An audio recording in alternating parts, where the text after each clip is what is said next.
I'm pleased to introduce Emmanuel Lecouturier, who will be talking to us about Sharifis conjecture and generalizations. Thank you for the invitation to this very nice workshop. I enjoyed a lot the talk so far. So I'm going to give some details about some conjectures of Sharifis that he mentioned yesterday in his talk. And, you know, because a lot of people have been working around these conjectures. So I will try to survey about what is known. And then I will describe a work in progress with Jun Wang about the generalization to the case of Bianchi manifolds. Okay, so and I mean, yeah, the case of modular symbols for the modular curve will actually be useful for the Bianchi case, as we will see. So let me remind you how it went. So we had a map for modular symbols for SL2Z to some K2.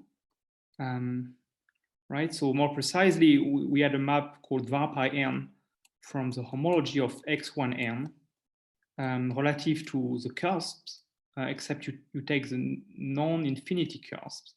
Let's say with coefficient in z1/2, so for some reasons I need to invert 2, and then I go to the K2 of some cyclotomic ring,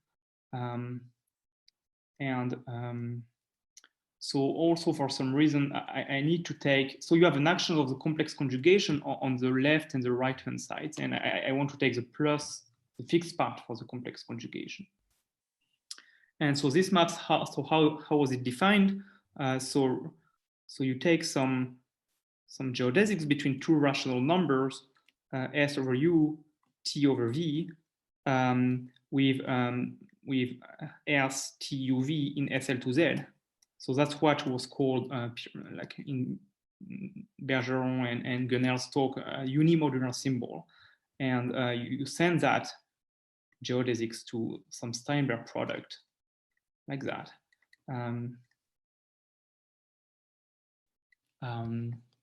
Yes. So yeah, this oriented geodesics we usually denote it by bracket UV. And we also call that a Manin symbol. Right. So yeah, of course, yeah, to show this map is well defined, you need to show that it satisfies the same relation as the Manin symbols satisfy. Okay, need to check the Manin relations. So what are these? Let me recall them. So I think Gunnell's explained what these were. So you have three kinds of relations. So the first one is UV equals minus UV, right? So here, okay, yeah, U and V are in Z mod NZ and non-zero. Okay, so that's the first relation. The second relation is UV equals minus VU. And the third relation is UV equals U plus V plus U plus VV. So that's a slightly non-standard way of writing Manin relations. The first one is like it corresponds to the complex conjugation because we take the plus part. The second one, it corresponds to the orientation of the geodesics, and the last one corresponds to the boundary of some triangle, right? Remember, we had this fundamental hyperbolic triangle, 0, 1, infinity, and the boundary of this gives a relation between unimodular symbols. And so you need to check these three relations. And okay, let's check the first one. So you need to check that 1 minus zeta n u, 1 minus zeta n v equals 1 minus zeta n minus u, 1 minus zeta n v. And so this is equivalent to saying that zeta n u, 1 minus zeta n v equals 0. So why is it true? Well, it's true precisely because we have taken the plus part. If you don't take the, and we inverted 2. So if you don't invert 2 and don't take the plus part, this relation is not true in general. But yeah, so yeah, it's okay here. Well, the second part is trivial. It's just it's just the antisymmetry of the Steinberg product. And the third relation is a nice computation. Well, you have this following identity, which is well known. It was due to Sharifi in his early work.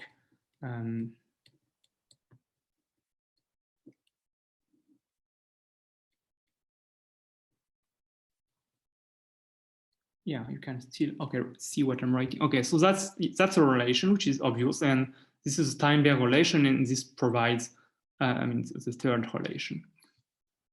So that's easy. You can check everything by hand, and then okay. And so now, what's Sharifis conjecture?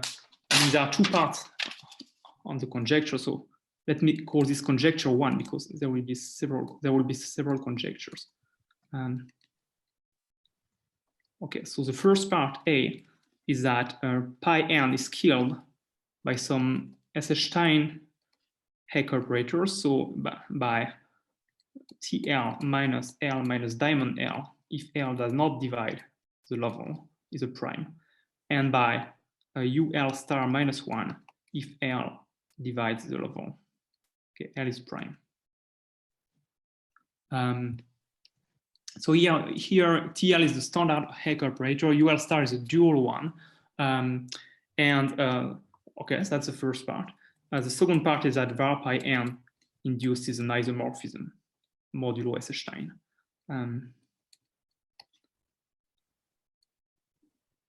Modulo these operators. Okay. So that's not quite, that's not quite what Sharifi conjecture. The first part, that's what he conjectured, but the second part, you need to restrict to the absolute homology. But, well, I don't know any counterexample, even if you don't restrict to the absolute homology. So, sorry, can I ask one basic question? Yeah. What's the meaning of this Steinberg symbol? That's, in K2 of any ring, any commutative ring, you have Steinberg symbol. So if you have a commutative ring, you have the equivalent K2, and you have a map from K1A times K1A to K2A. This gives you the Steinberg symbol. So if X and Y are in A star, you have X, Y in K2A. Okay, thanks.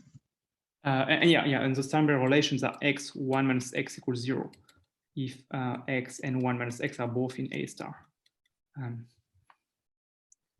Somehow the key is that both of them are simultaneously in A star. Okay. So just for the part B to be safe, let's say maybe restrict to the absolute homology. Okay, but well, I feel in most of the cases it should be true, even without restricting. At least I don't know any counterexample. Okay, so what's the status of this conjecture? Because as I said, there has been a lot of work around this. So of course, if you attended Sharifis talk yesterday, you know that there have been a major recent progress by Sharifi and Venkatesh.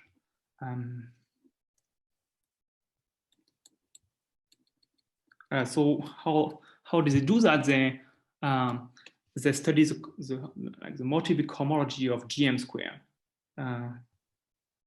because it turns out the motivic cohomology of GM square is pretty simple, and this gives you a way to construct this cocycle in some abstract way.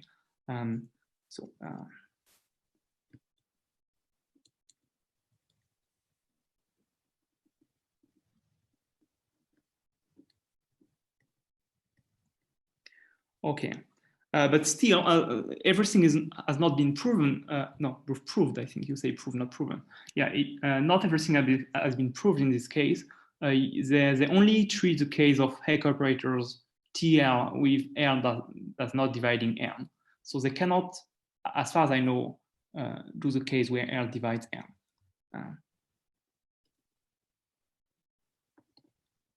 I think that's something interesting to study whether the methods can say anything about L dividing L. And yeah. Okay, so that's a major progress. But before that, like the main results were due to Fukaya and Kato. Before that, there were results by Fukaya and Kato using quite different methods. So they use p-adic methods. Well, first of all, they have to, they fix a prime p and they take zp coefficients, not z coefficients. And then they have to assume p's in the level, and they have to take ordinary parts, and they do some p-adic regulator computations. So that's something of quite a different nature. So they have to use zp coefficients. So p dividing the level and take ordinary part.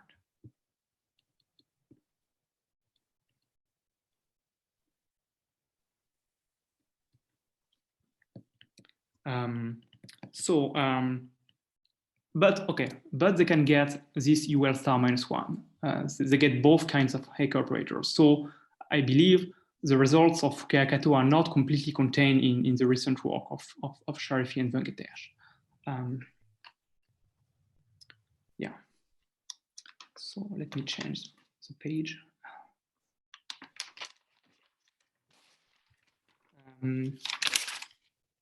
Okay. So let me say, let me explain why I think this conjecture is for me is fascinating. So why is, let's say, conjecture 1, let's say little a, the Eisenstein property, so fascinating? It's because you could just try to do it by hand. Okay, we can try to prove it by hand.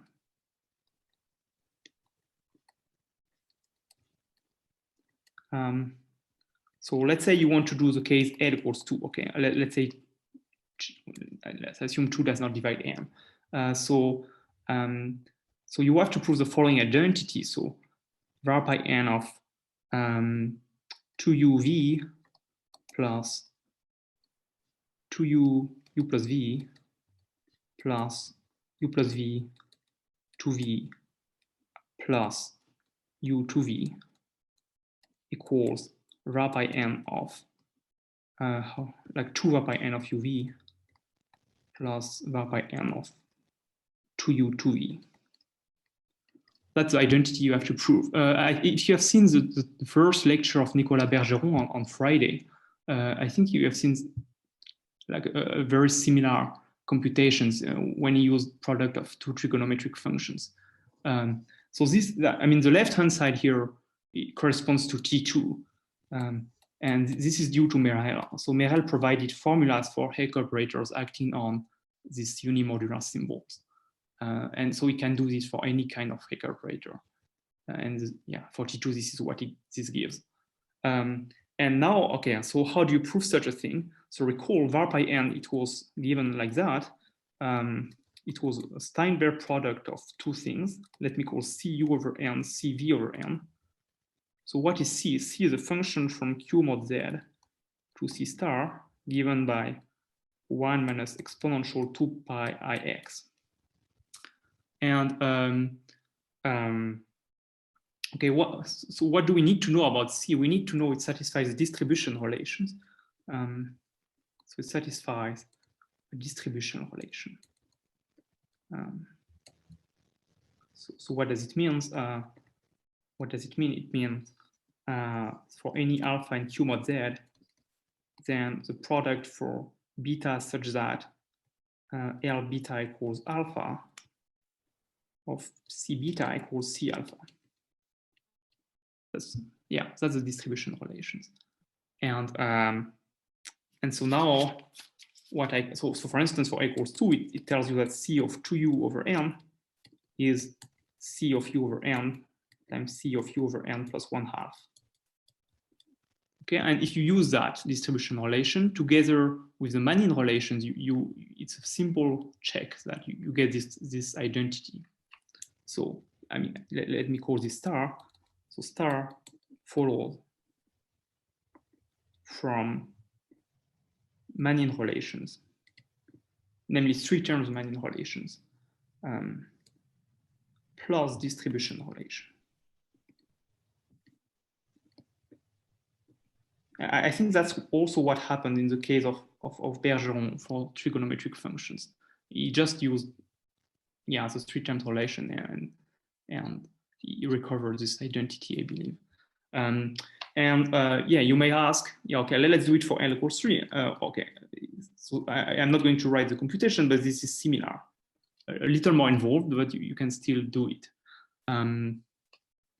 So we are in good shape, right, to prove the conjecture.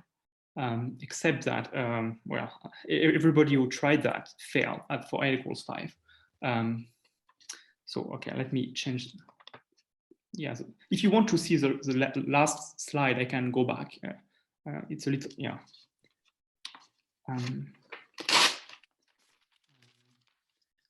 Okay, okay, so L equals 5 doesn't seem to work.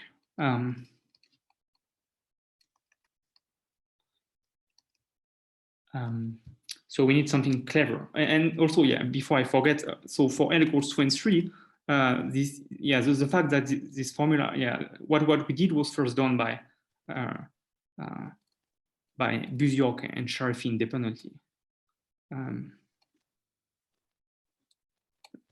I never know how to write her name. She was a former student of Glenn Stevens, Mazur and Sharifi. B-U-S-U-I-O-C. B-U-S-S-I-U here. Uzi, yeah. Sorry, I'm really sorry for. Yeah. Okay, but I mean, they had some different point of views. They just exhibited some explicit Steinberg relations, and then it provided the formulas. But what I did was, I mean, I didn't need to exhibit any relation. I just do it by like a computer could do what I did. So yeah. Okay, so we need a more clever strategy. So the strategy of Fukaya-Kato, let me recall it. I think Sharifi briefly mentioned it yesterday.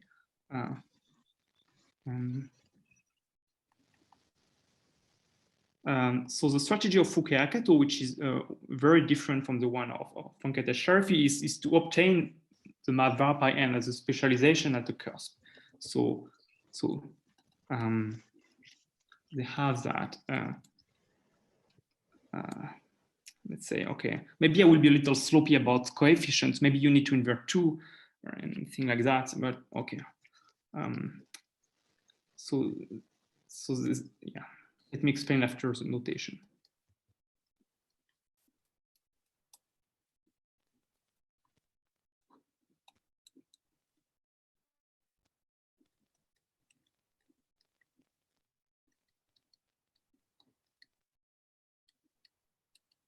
Okay, so yeah, you have var by n, and the strategy is to construct a map rho n to the K2 of the modular curve. So here, the modular curve is an affine scheme over Zn 1 over n. So there's a well-defined notion of K2 of any scheme, in fact, and the infinity map is, well, what you could imagine, you know, intuitively. It's like you take a Steinberg product of 2 functions and you just map it to f infinity, g infinity. Although it doesn't really make sense because f and g could have poles or zeros, so you have to be a little careful. But that's morally what happens. Because, yeah, as Sharifi explained quickly yesterday, infinity somehow it's Eisenstein. So yeah, if you could prove such a diagram exists, then you would have that var by n is Eisenstein. What is rho m? So rho m sends a Manin symbol uv to the cup product of 2 Siegel units. So remember the notation.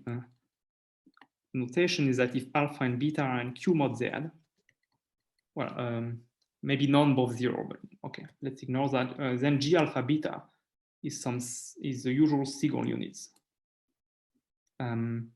So let's say alpha and beta are in fact 1 over nz mod z. Then G alpha beta it's a unit on the modular curve of full level n. Except it's not quite true. There are some denominators, so you need to raise it to some power, which is 12n. 12n is enough. Okay, so that's one way to make things integral. There is some other way. And here is a second conjecture that first of all, A, rho n is well defined. That's the first point. And B, rho n is eco-equivalent. And by that, I mean for any Hecke operators, including the one dividing the level. Right. So if you could prove that conjecture 2, then you would get the first part of conjecture 1. But so what is known about conjecture 2? So what is known? So about part A, François Bruno about a month ago put a preprint online proving part A. So status of so no, we cannot read here. Okay, here status of conjecture 2. So A, it was proved by François Bruno, like in 2020, so about 1 month ago. So in fact, he proved something stronger. He proved something for the full level modular curve. So he proves something stronger at level gamma m. So he proves the following, that we have in K2 of the full modular curve, full level modular curve, with coefficients in Z 1 over 6m, which is inevitable because, yeah, you know, single units have denominators, so you need to invert that. So he proves the following identity of Steinberg products, that GA, GB equals GA, GA plus B plus GA plus B, GA for any AB in Z mod NZ square. Well, let's say maybe non-zero. But,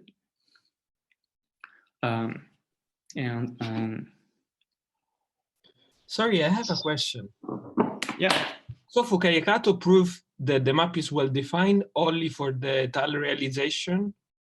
Yes, and they have to tensor by QP also. Okay. Because they take p-adic regulators, so there are some denominator there. Okay, thanks.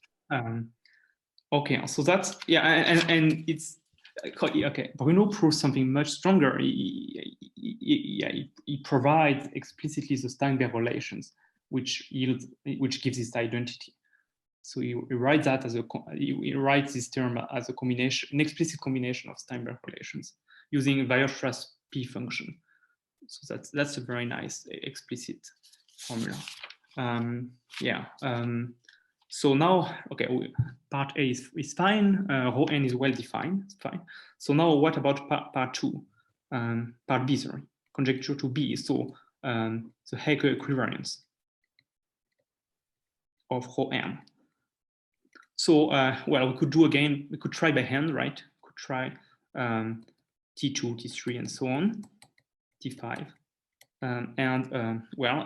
It turns out it's similar as the cyclotomic unit case. You can do T2 and T3 by hand. So exercise, I don't know, fact. T2, T3 follow from what? From Manin relations plus distribution relation for single units.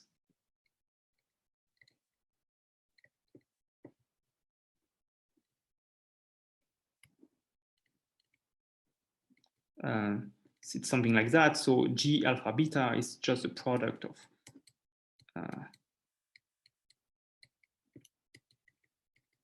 of G alpha prime, G beta prime. Right, so that's the distribution relations. And when we evaluate it, yeah, okay, yeah, that's what it is. And you know, for T5 again, it doesn't seem to work. And I wonder if it's true or not. I mean, I think it would be interesting to check that on the computer, but it would be a little heavy in terms of memory.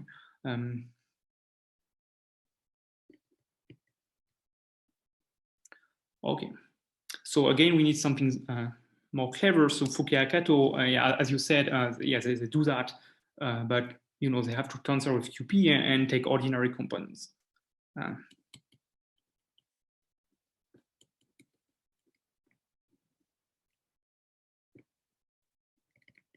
So tensor QP plus ordinary component, and again, P divides the level.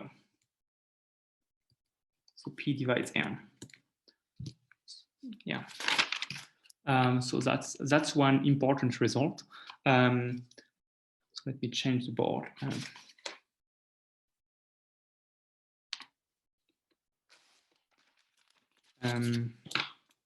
And okay, let me mention a result of myself and Jun Wang also in a slightly different situation. So, so Jun Wang and myself, we considered the situations of Mazur Eisenstein ideal.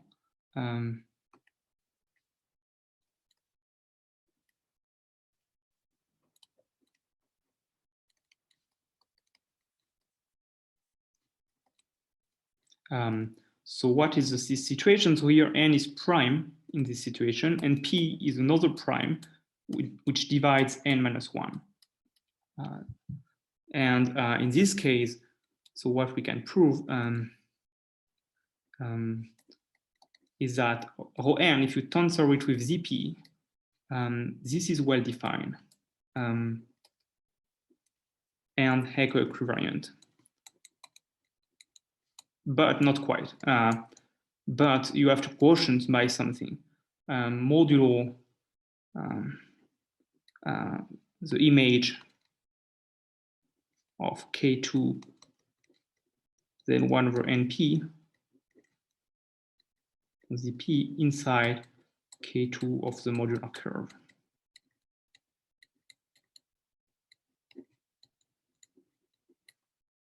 So it's unfortunate that, so what does it mean? It means, so you have this map on relative homology, and you go to the K2 of the modular curve, but you need to quotient by this term. But it's a very small term, it's just ZP in fact. Sorry, Z mod and Z star tensor ZP. Yeah, so it's like we cannot get rid of this term, because it's in fact in the kernel of the p-adic regulator. So if we use the method, I mean, we rely on the same idea as at Fukuyakato, so we cannot get rid of this. So it's in the kernel of some p-adic regulator. And if you remember Sharifis talk yesterday, so okay, Sharifi Venkatesh, in the case of a square of an elliptic curve, they proved that okay, they studied some like some map like that from, okay, first they get a cocycle to the K2 of a square of the universal elliptic curve, and then they specialize to the torsion point, and they land into the modular curve. But they have to quotient by some subspace they called V, which they say is in the kernel of any known regulator. And this, I believe this corresponds exactly to that in this situation. So what they can prove is, I think, exactly what we can prove, except, well, they cannot include Heck operators dividing the level. So we prove something a little stronger. Yes, so it really seems this is some kind of obstruction. Yeah, so yeah. So they also get this term. Yes. Okay. Oh yeah, I still have some time. Great. So what I wanted to say that we got interested in this. I mean, I got interested in this conjecture of Sharifi because initially I was interested in Mazur Eisenstein ideal, and this result allows us to get this result allows us to get, under some mild assumptions,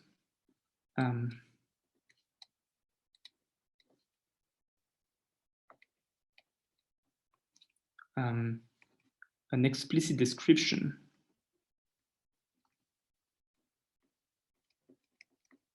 of, I mean, Mazur Eisenstein ideal modulo its square. So let me explain the notation. So here, H plus is the first part of the homology of x0n. So it's not x1, it's x0 this time. And I is Mazur's Eisenstein ideal.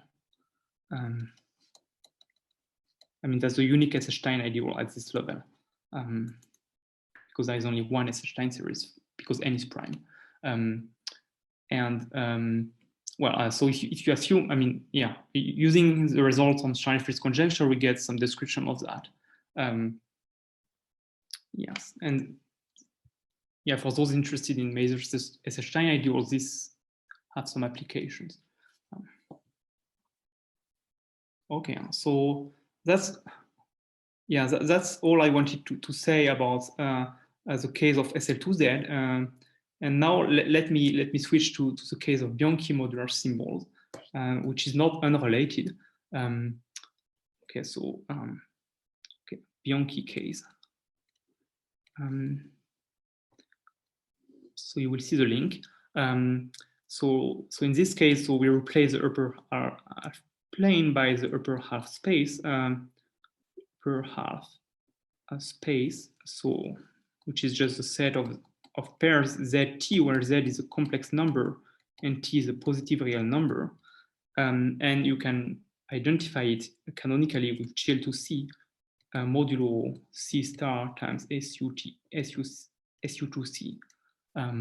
And so you have a left action of GL2C by left translation on that, which, I mean, you could give an explicit description on the upper half space, but it's not very enlightening, so I will not write it.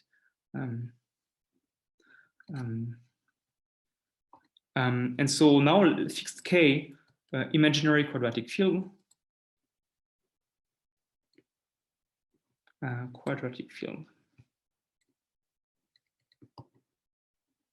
So if you fix such a quadratic field, then you have a way to add the boundary to the upper half plane space. Sorry, so it's just A3, and you add the K rational points, right? A little like for the upper half plane, you add P1 of Q, but this time P1 of K.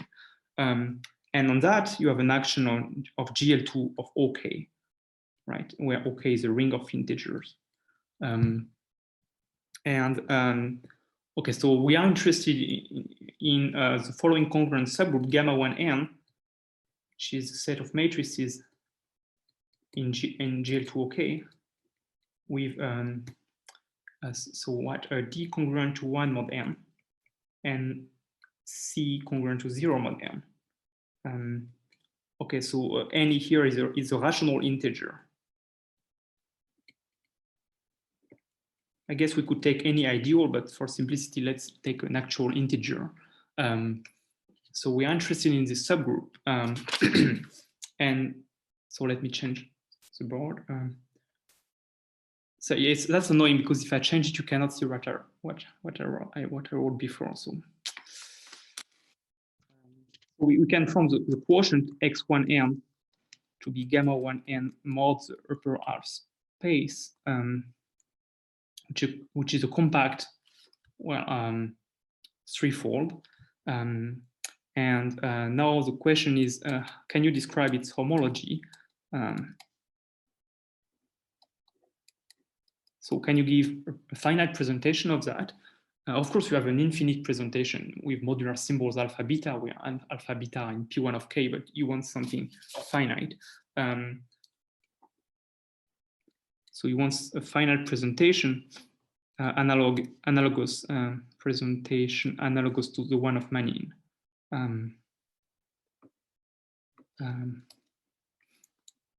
And that's a very hard thing to do in general.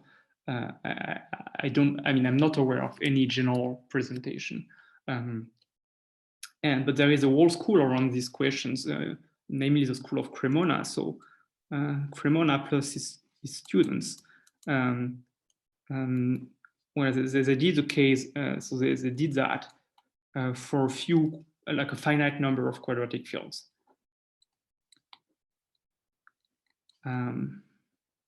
So namely the ones with very small class numbers. So Cremona started with the Euclidean ones, and some of the students first did class number 1, and then some did a few of class number 2, and then maybe a few of class number 3.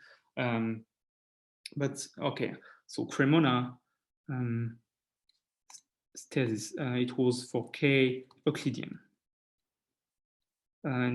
Namely, so well, I would just recall the list of Euclidean fields. So Qi square root of 2, square root of 3, square root of 7, and square root of 11. And so yeah, why is it so hard? Yeah, for each such K, you have to, first of all, you have to compute some fundamental domain, some vertices of which will be cusped and some will not be cusped. And then you have to take a finite union of translates to get some hyperbolic polyhedron whose vertices are all cusps. Where, like it's similar as Manin's thing. So for Manin's situation, you had this hyperbolic triangle, and it was a union of 3 copies of a fundamental domain, right? And okay, so you just do the same in 3 dimensions. So it turns out Cremona worked out the fundamental domains for these 5 cases. So we get an ideal hyperbolic thetaedron. Sorry, my pens. Okay, thetaedron. So and then you just tessellate the space with translates of this polyhedron. So it's not thetaedron, it's polyhedron.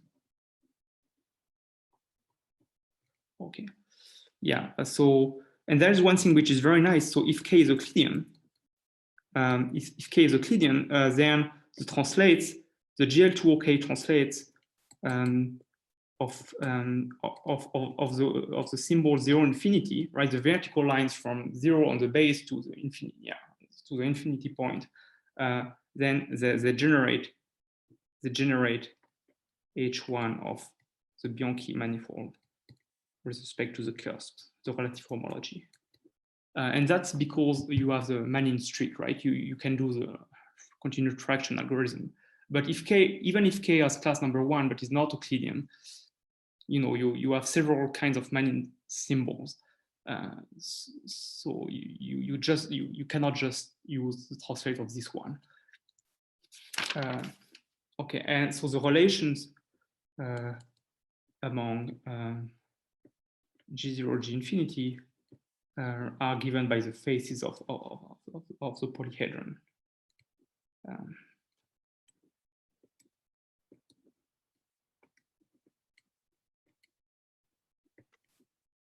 Okay, so let me give you the results for Qi. I think that's the nicest case. Okay, so K equals Qi. So now until the end of the talk, K equals Qi. You could also take, it would also work, could also take K equals Qi square root of 3. The 2 cases are the same, basically. So in this case, the polyhedron is just octahedron. And you get, okay, the following generators, the Manin generators are the following. So these are UV where U and V are in are OK mod n OK. Right, so this is for x1 of n. And the relations are the following among these generators. Okay, so you have three kinds of relation. First one, epsilon u, epsilon prime v equals uv for any units u and v, epsilon and epsilon prime, sorry. Second one, uv equals minus vu. And third one, uv equals u plus v plus u plus vv. Yeah, that's very identical basically to the case of the modular curve. And so, okay, so what is the analog of Sharifis var by n map? So analog of Sharifi var by n map. So let's call this epsilon n for elliptic. I couldn't find a better notation. So you will not take the full set of cusps, you will take only the non-zero cusps. And you go into the K2 of the ray class field of K of conjecture n. So this is the analog of the cyclotomic field. And okay, so first, okay, you want to map like that, right? So Kn is ray class field. Conjecture n of K. First of all, on both sides, you have an action of some group. So on the left-hand side, you have an action of diamond operator, right?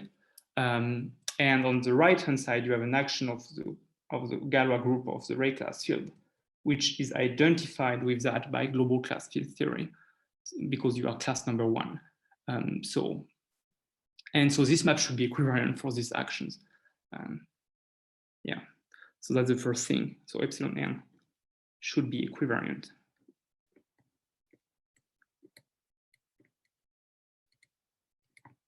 For the action of OK mod n star.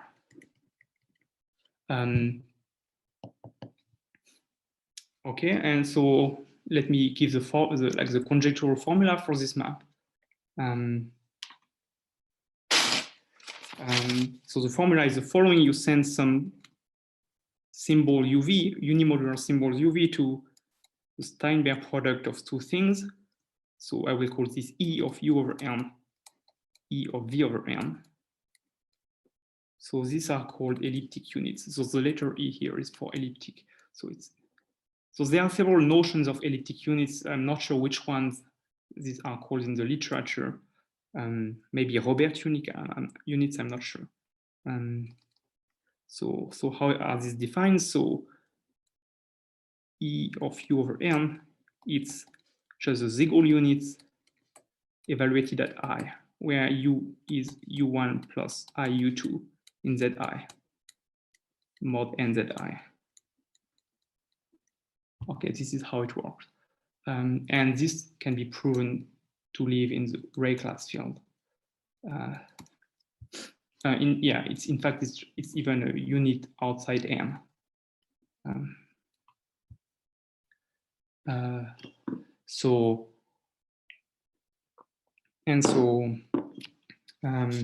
Because that's the definition. You can check now it's equivalent for this diamond action, and the proposition. I mean, we don't have much results about this. It's very early work, but at least it's well defined.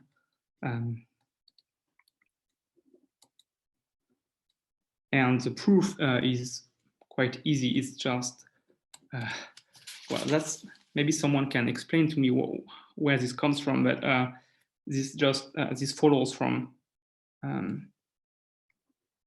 the Manin relations for Siegel units of Bruno.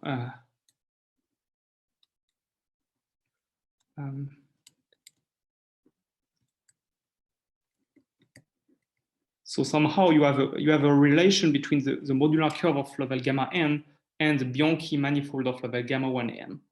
I mean, you have a relation between the homology of these two. and I don't really know geometrically, I mean, the interpretation of this map, but well, it is there. And yes, and okay, so that's the proof.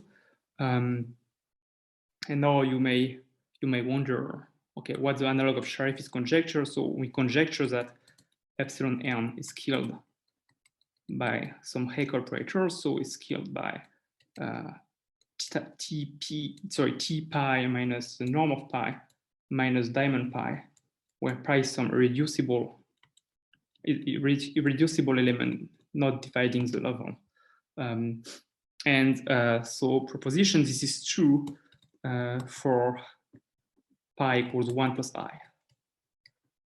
Right, we can do it by hand again using Manin relations and distribution relation. We can play again this game plus distribution relation of the goal unit.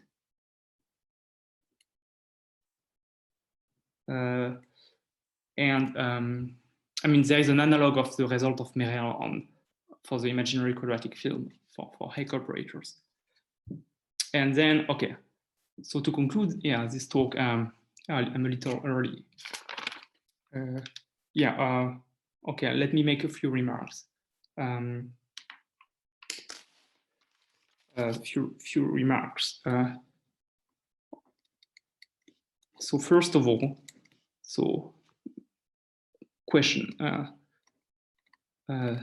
does epsilon n induces an isomorphism on the two sides, right? So the homology modulo Eisenstein to the K2, right? And well, I mean, both sides are very hard to understand, right? As far as I know, there is no results on the K2 of Ray class field of imaginary quadratic field. That's something we understand something for totally real fields, but not for these kinds of fields. And also we don't have any results on the automorphic side, I guess, for a homology modulo Eisenstein ideal. I mean, for the modular curve, you could understand it using constant term of Eisenstein series, but in this case, it's very, very hard to understand. So both sides are hard, and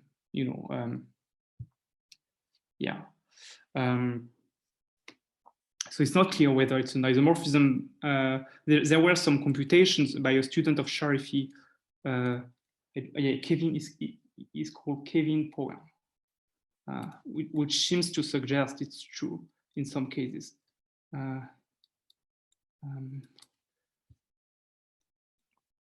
Okay, a second remark. What about higher class number? I mean, okay, we did that for Qi, maybe Qi is square root of 3, but every time we rely on some explicit presentation, which is done case by case, but you may wonder, is there a uniform way to define these maps in arbitrary class number without these presentations? And I believe it's possible. So that's maybe too early to write in a talk, but at least the approach of Sharifi and Venkatesh, at least this it seems quite likely that it will provide results. So the approach of Sharifi Venkatesh should give some results. On the Eisenstein, the fact that this map is Eisenstein. So it will be the square of a CM elliptic curve, right?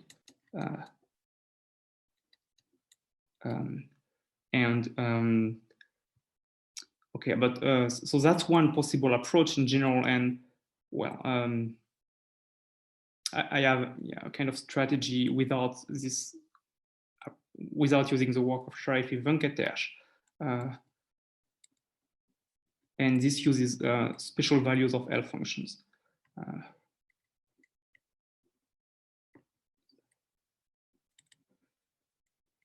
But I think I don't really want to say anymore because it's too early. Yeah, thank you very much. I think that's all I wanted to say.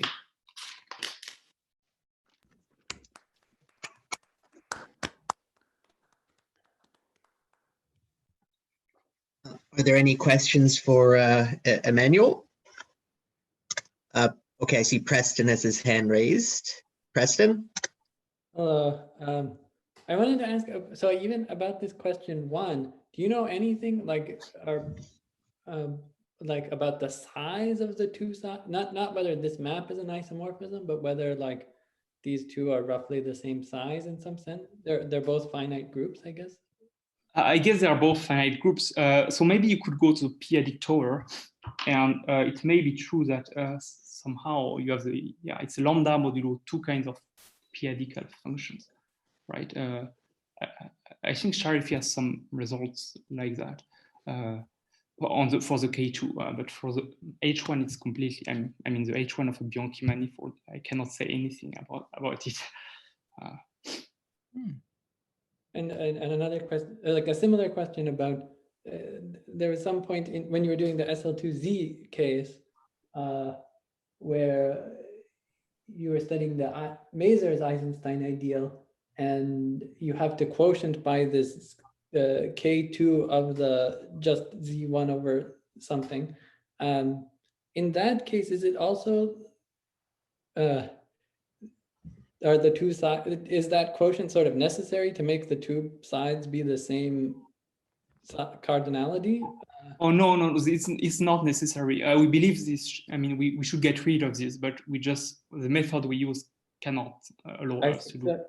So in that case, after you quotient by this K2 of the small thing, that map shouldn't be an isomorphism. It should have some. Yeah, it shouldn't be. Yeah, indeed. Yes.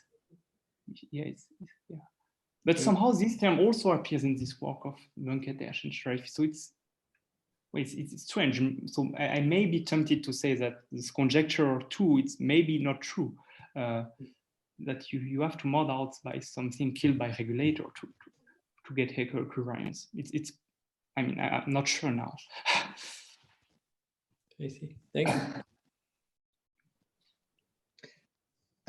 Henri, do you have a question? Yeah, I have a question. I mean, maybe even more basic, a little bit similar to what Preston asked, but more basic. So in the cyclotomic case, what do you know about the relation between this, the H1 of the modular curve, the modular symbols, and the cyclotomic K2? You mean, do I know both sides, right? The sides of both? But the fact that this map is an isomorphism, I was actually surprised that you guessed, or that you, I don't know, I wouldn't say conjecture, but that you proposed that maybe this is an isomorphism. So you're saying that these cyclotomic elements, these explicit elements, might possibly generate the K2. I think that's what Sharifi conjectures. That's conjecture. And he did that with McCallum. Before he made all these conjectures, he had some paper on co-product of cyclotomic units. Okay. And he conjecture in some cases it generates the K2. So it's sort of different than what you get for K1 then, where yeah. For the units, right? The index is this kind of interesting invariant. It's essentially a class number. Yes. Yeah, indeed. The index of cyclotomic units. You expect that the explicit elements generate everything. I see. Yes. And I guess one question also I had is, if you look at the explicit element in the modular symbol with values in K2 of the modular function field made from Siegel units, then you get the original Sharifi conjecture for K2 cyclotomic field by specializing at a cusp. Yes. So you might expect that naively, by specializing at a CM point like I, you would get an element in the homology, but of the modular curve with values in K2 of these ring class fields or A class fields. So, but you're getting something different, right? You're getting something in the homology of the Bianchi group. Oh, yeah. Let me explain that. I think that's. I mean, what I'm saying would be less deep, presumably. But do you see a direct connection between the two homologies? Yeah, I think you can embed. Let me see. You can embed the modular curve vertically in the upper half space, right? You have this. So you're sort of like a diagonal embedding, so to speak. Yes. You can embed the upper half plane vertically into the upper half space, and this gives, I think, a map from x1n to x1m, I believe, like that. And you can look at the map on homology, and then and then you go to the K2, and indeed, this map here is what you said. It's just specializing at I, the map of Fukuyakato. But that seems to suggest that you're always getting a subgroup of the K2 of these Ray class fields, which whose cardinality has nothing to do with the imaginary quadratic field, right? If it's controlled by this H1, or you're So saying this it's is much smaller, very surjective. This is smaller, you're saying. because you have only an action of Z mod n Z star, so the cyclotomic part, but here you have also the anti-cyclotomic part here. So it's OK mod n star. So you have, yeah, so you miss something. It's much smaller here. That's why it's better to consider the full Bianchi manifold instead just of the modular curve, because here you just see the cyclotomic action. Yeah. Amazing. Thanks. Uri, did you have a question? Hi, I actually had a question, but he just answered it, because I exactly wanted to ask about the embedding of the modular curve in the threefold coming from the Bianchi group. So he just explained this. I mean, this last slide is exactly my question. Thank you, anyhow. This is a beautiful talk. Great. Actually, I have another. Oh, sorry, Nicolas. Yeah. Can you go back to you asked a question about your use of in the Bianchi case? Are you so it was a slide before, I think. Okay, let me. Yeah, your proposition. Yeah, that proposition. So you said that it follows from the Manin relation for single units of Bruno. So the way I see this is related to what Henry just asked, that there is for theta series a seesaw. I mean that inside the Bianchi group you embed you embed a modular group, and on the other side you have I mean the modular group lift to K2 of a modular curve, and then the restriction you evaluate at the CM point here, it's I. So what for gamma n, right? It's for the full, like it's not gamma 1 and it's really gamma n.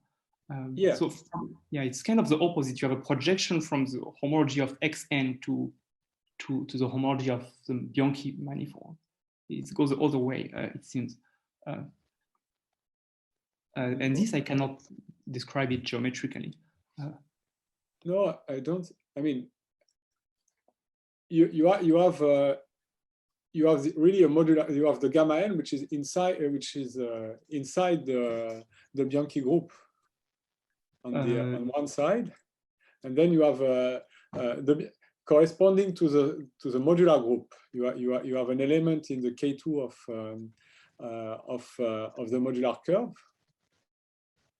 Yeah. Yes. Okay, but now if you restrict to a CM point, in fact you have more symmetry, and the more symmetry you have is precisely a Bianchi group, and so behind all that there is some kind of I mean there is a cohomology group of the Bianchi group with values in the K2 of the CM elliptic curve. That's I really think that's the picture. But what I can imagine is that you can evaluate on all the homology classes corresponding to the modular curve, but you need more. You need relations that corresponds to all the homology classes in the Bianchi group. So I was wondering how you. I mean, in that spatial level, is there a lot? Is the homology generated by classes of modular curves, or I mean, for example, is all the homology coming from base change? That's something I don't think so. You don't think so? Yeah.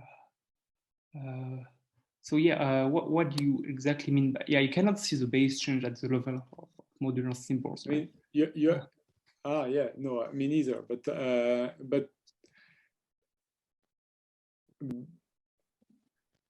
but somehow, well, I am intrigued because the Bruno relation can only see something which is related to modular curves.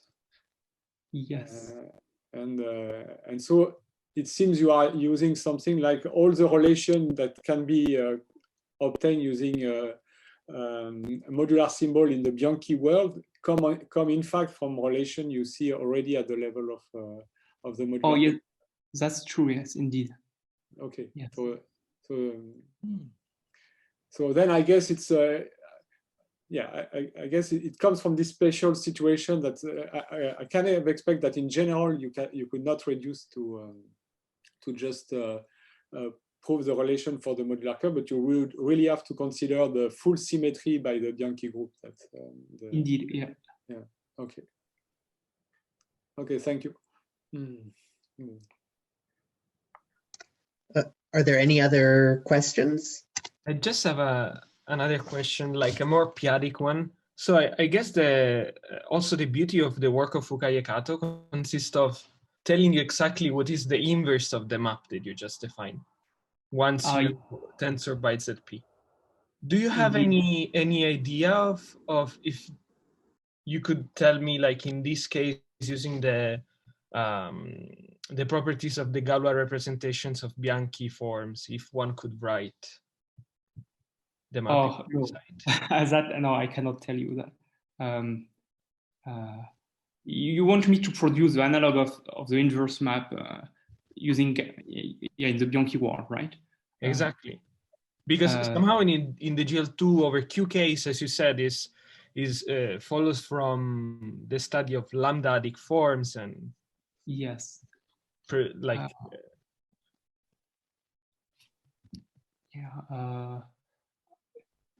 yeah, we do have Galois representations, right, for Bianchi modular forms, but yes, but they appear maybe as I could say something wrong, as Saito Kurokawa lifts, maybe.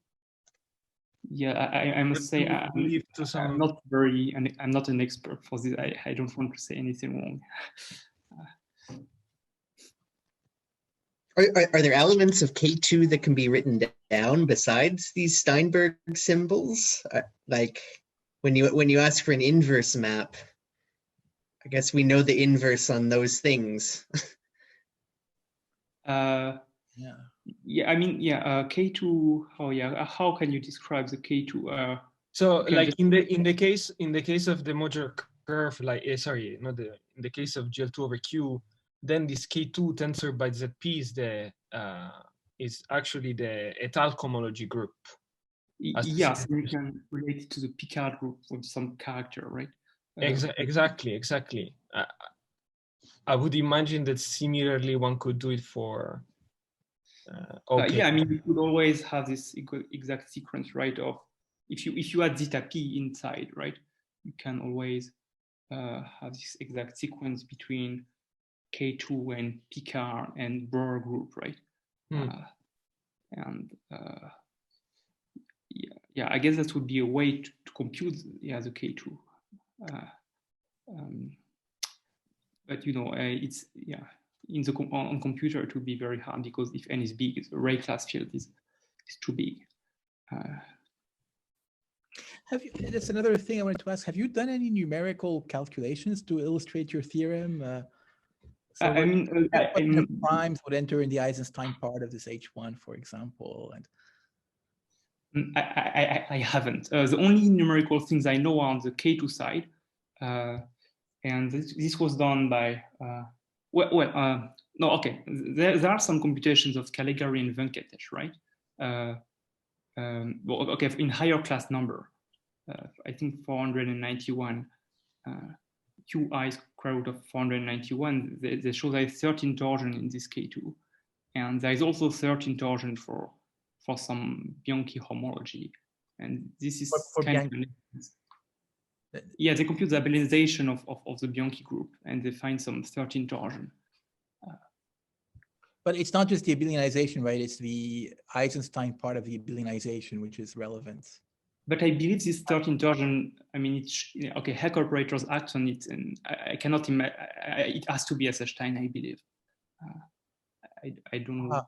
Well, I'm didn't check it. curious because there's this phenomenon that the torsion can be very large, right? It can be divisible by very large primes, and but does that occur in the Eisenstein part of the homology?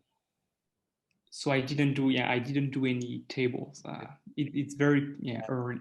I mean, you early said it might allow you to construct elements of huge order in these K2s of these ray class fields. So, sorry, what? That this theorem of yours, would it allow you to construct elements of very large order in the K2 of the rings of integer ray class? Well, in principle, if you can compute the homology of the Bianchi manifold, yes.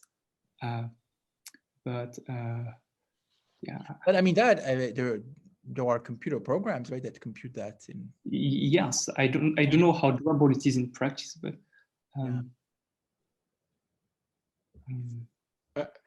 By the way,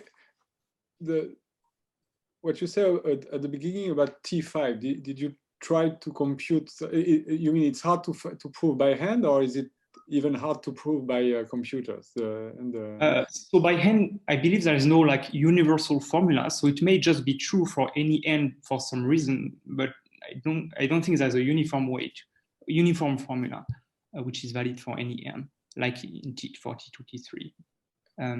But I mean, if you use a computer and ask to check the formula that it factors through the Eisenstein idea. I did it for n equals 11 and T5. It took like 24 hours on a supercomputer. Okay. Yeah. So the calculation, the point is that the calculation on K2 is still much harder than the calculation on H1 of the Bianchi. Of course, yeah, you're right. You don't have any generators and I mean, you have to compute a huge class group, right? That's very hard.